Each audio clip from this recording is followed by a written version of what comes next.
సోదరిమణులకు ఈ సభలో ఆశీలైన సోదరిమణులకు అందరికీ మరొకసారి మహిళా దినోత్సవ శుభాకాంక్షలు తెలియజేస్తూ మీ అందరికీ ఇప్పటిదాకా చెప్పిన డాక్టర్ బృందము, ప్రజాప్రతినిధులు అన్ని వివరంగా మహిళలు ఏ విధంగా ఆరోగ్యపరంగా ఉంటే, చదువుకుంటే మన కుటుంబాలు ఏ విధంగా బాగుపడతాయి, మన పిల్లలను ఏ విధంగా చదివిస్తే మనము చదువు అనేది జీవితంలో మనిషికి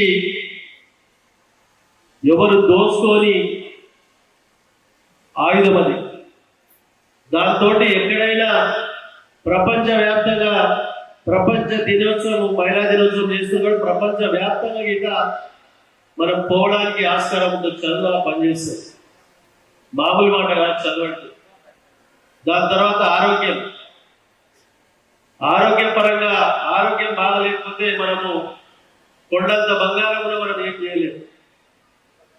ఈ ప్రపంచంలో ధనవంతుడు ఎవరయ్యా అంటే ఎవరు చెప్పండి మరి?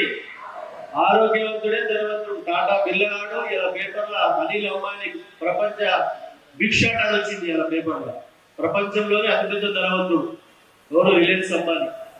వాళ్ళు గారు ఆరోగ్యవంతుడే బలవంతుడు. మనిషికి ఇచ్చింది భగవంతుడు ఇచ్చిన టైం 125 సంవత్సరాలు. నేను మనం ఒక రుచి చెప్తుంటే ఇంకా ఒక గుంటల్లో మనం తినే భోజనము, మనం వాడుతున్న వాడకాలు, దాన్ని చూసి మనం 50-60 సంవత్సరాలు రిటైర్మెంట్ అయిపోయినా మా పని అయిపోయింది, రిటైర్మెంట్ అయిపోయినా, ముసలం అయిపోయినా, మాకు ఏ పని అని ఆ ఫీలింగ్ తో చాలా మంది కప్పుదింటున్నారు. అది కాదు. దాని తర్వాత చంద్రబాబు నాయుడు ఆయన చెప్పే తెల్లని చంద్రబాబు నాయుడు స్పీచ్ ఇచ్చిండు. చంద్రబాబు నాయుడు ఆంధ్ర ముఖ్యమంత్రి. అది కూడా చూసిన 125 సంవత్సరాలు మనసుకి ఇచ్చిన భగవంతుడు ఇచ్చిన టైం. అడవులలో ఆకులు అలా తిని ఋషులు 150-200 సంవత్సరాలు బతికిన దాఖలాలే బతుకుతున్న రాజట్టుడే ఇక. కాబట్టి దానికి ఎప్పుడు మనం కుంగకుండా ఆరోగ్యపరంగా ఉండాలంటే రోజు ఆలోచనతో ఫుడ్ జాగ్రత్త తినాలి, మనం చేసే పనితీరులో తీరి ఉండాలి. ఆరోగ్యపరంగా ఉండాలంటే ఎప్పటికప్పుడు హెల్త్ చెకప్ చేయించుకోవాలి. గవర్నమెంట్ హాస్పిటల్ చాలా ఉన్నాయి. ఉన్నవారు ప్రైవేట్ హాస్పిటల్ పోవచ్చు, లేని వారు ప్రభుత్వ హాస్పిటల్స్ ఉన్నాయి. మీరు బాగుంటేనే, మహిళలు బాగుంటేనే కుటుంబం బాగుంటుంది, లేకపోతే అది సర్వనాశనం అయిపోతుంది.